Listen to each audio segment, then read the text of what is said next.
بہت کچھ ہو رہا ہے، اکتوبر کا آغاز ہو چکا ہے اور فائنل شو ڈاؤن کی تیاریاں ہیں۔ یہ مہینہ بہت اہم ہے، نئی صف بندی ہو رہی ہے، ہو چکی ہے اور بہت ساری چیزیں جو ہے ڈیولپمنٹس وہ اس کا یعنی آر یا پار والا معاملہ اکتوبر کے اندر سامنے آ جائے گا۔ اس کی وجہ یہ کہ قاضی فائز عیسیٰ صاحب کی ریٹائرمنٹ ہے اور وہ اکتوبر کے آخر میں ہوگی۔ اسی طرح سے آئینی پیکج کے اوپر جو تیاریاں ہیں وہ بھی زور و شور کے ساتھ جاری ہیں۔ آج بھی بہت اہم ملاقاتیں اسلام آباد کے اندر ہوئی ہیں۔ محسن نقوی صاحب جو کہ وزیر داخلہ ہیں، ان کی ملاقات مولانا فضل الرحمان صاحب کے ساتھ ہوئی ہے۔ اسی طرح سے پاکستان تحریک انصاف کی جماعت اسلامی اور دیگر جو پارٹیاں ان کے ساتھ اپوزیشن کی جماعتوں کے ساتھ ان کا رابطہ ہے۔ اور اسی طرح سے بلاول بھٹو صاحب جو ہیں وہ مسلسل ذہن سازی کر رہے ہیں، وہ انٹریکشن کر رہے ہیں میڈیا کے اوپر بھی، وکلاء کے ساتھ بھی، اور ایک ڈیبیٹ جو ہے اس کے اوپر بات ہو رہی ہے، ایک بحث ہو رہی ہے اس معاملے کے اوپر۔ یہ بھی آپ کو بتاتے چلے کہ آج بھی جو بلاول صاحب نے تقریر کی اس میں بہت سارے اہم نکات وہ پہلے بھی بتا رہے ہیں، لیکن جو آج انہوں نے کہا وہ قاضی فائز عیسیٰ صاحب کے حوالے سے، منصور علی شاہ صاحب کے حوالے سے کہا، اور کہا کہ ہمیں دونوں میں سے کسی پہ بھی اعتراض نہیں ہے۔ مگر کیا کہا قاضی فائز عیسیٰ صاحب کے بارے میں سنیے گا۔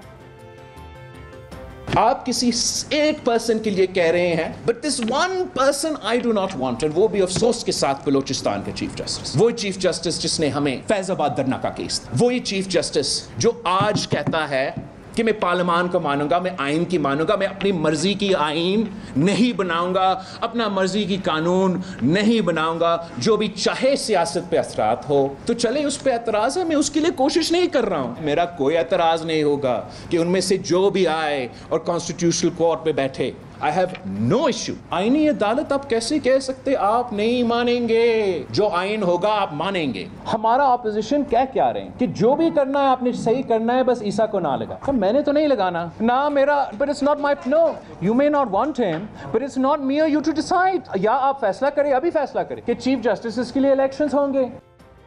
اہم ہے، بہت اہم ہے کہ مولانا فضل الرحمان صاحب اور بلاول بھٹو زرداری صاحب یا پاکستان پیپلز پارٹی اور جمعیت علماء اسلام کسی ایک نقطے کے اوپر اکٹھے ہونے کو تیار ہو سکتے ہیں آنے والے دنوں کے اندر، اور بہت سارے موضوعات ہیں جس کے اوپر یا مشترکات ہیں جس کے اوپر کام ہو رہا ہے۔ اس کے اوپر بھی بات کریں گے کہ وہ کون سے مشترکات ہیں، اور اس کے ساتھ ساتھ آج جو ہے وہ 63A کے حوالے سے جو ہیئرنگ ہوئی ہے وہ بھی بہت اہم ہے۔ اس میں ایک تو بینچ کے حوالے سے جسٹس منیب کے ریکیوزل کے بعد جو ہے وہ اب جسٹس نعیم افغان صاحب کو جو ہے اس پہ شامل کیا گیا، اور منصور علی شاہ صاحب اس کمیٹی میں آج بھی شرکت انہوں نے کی جو کہ ججز کی کمیٹی تھی، اور اس کا آج اجلاس ہونا تھا۔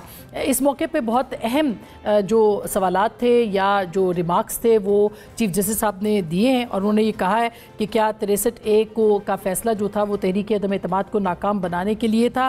انہوں نے یہ بھی کہا کہ فیصلے میں کہاں لکھا ہے کہ ووٹ نہ گنے جانے پر بندہ نااہل ہوگا۔ پھر یہ کہا کہ کیا فیصلے میں کہا گیا کہ ووٹ دینے اور نہ گنے جانے پر فوری نااہلی ہوگی۔ عدم اعتماد میں اگر ووٹ گنا جائے نہ جائے تو وزیر اعظم کو ہٹایا ہی نہیں جا سکتا۔ کسی جماعت کا کارکن پارٹی سربراہ کو پسند نہ کرے تو اور ہٹانا چاہے تو وہ کیا کرے گا؟ اگر ارکان کا ووٹ تک گنا ہی نہیں جا سکتا تو پھر کیا بنے گا؟ یہ بہت سارے اہم سوالات ہیں، یہی سوالات ہیں جو اٹھائے جا رہے ہیں۔ اس سے لگتا ایسے ہے کہ جو 63A کی تشریح مبینہ طور پر جو کہ بہت کنٹروورشل تھی، جس کو کہا گیا تھا کہ غلط تشریح تھی یا اس کو ری رائٹ کیا گیا تھا آئین کے حوالے سے، اس کے حوالے سے اس ہفتے میں بھی یا اگلے کچھ دنوں کے اندر اس پہ اہم فیصلہ آ سکتا ہے۔ اس کا فائدہ حکمران جماعت اٹھائے گی یا نہیں، کیونکہ آئینی ترمیم کے اندر مطلوبہ ان کو جو اراکین ہیں وہ چاہیے ہوں گے۔ اس کے اوپر بھی ہم بات کریں گے، اور اس کے ساتھ ساتھ ملٹری کورٹس کے حوالے سے بھی لگتا ایسے ہے کہ کچھ تیاری ہے۔ اسلام آباد کے اندر ایک بڑی بیٹھک ہے، اور اس سے پہلے کل عمران خان صاحب نے اپنی جماعت کو کہا ہے کہ فائنل شو ڈاؤن جو ہے وہ کیا جائے، ڈی چوک پہنچا جائے، احتجاج کیا جائے، اور 2 تاریخ کو، 3 تاریخ کو، 4 تاریخ کو مختلف جگہوں پہ پاکستان بھر میں احتجاج کی کال بھی ہے۔ حکومت نے بھی 144 نافذ کر دی ہے، میاں والی ہو یا بہاولپور ہو، لیکن اس کے ساتھ ساتھ ڈی چوک پہنچنے کے لیے کہا ہے۔ علی امین گنڈا پور صاحب کی آج اہم ملاقات ہوئی تھی، اور لگتا ایسے ہے کہ ان پہ بہت دباؤ ہے۔ کیا واقعی پاکستان تحریک انصاف شنگھائی عالمی جو تعاون تنظیم ہے اس کے اجلاس سے پہلے اسلام آباد کے اندر فائنل کال دے گی، اور کیا یہ واقعی پریشر ہے حکومت کے اوپر، ریاست کے اوپر کہ وہ اس سے نمٹے، کیسے نمٹے گی؟ ان سارے موضوعات پہ بات کریں گے۔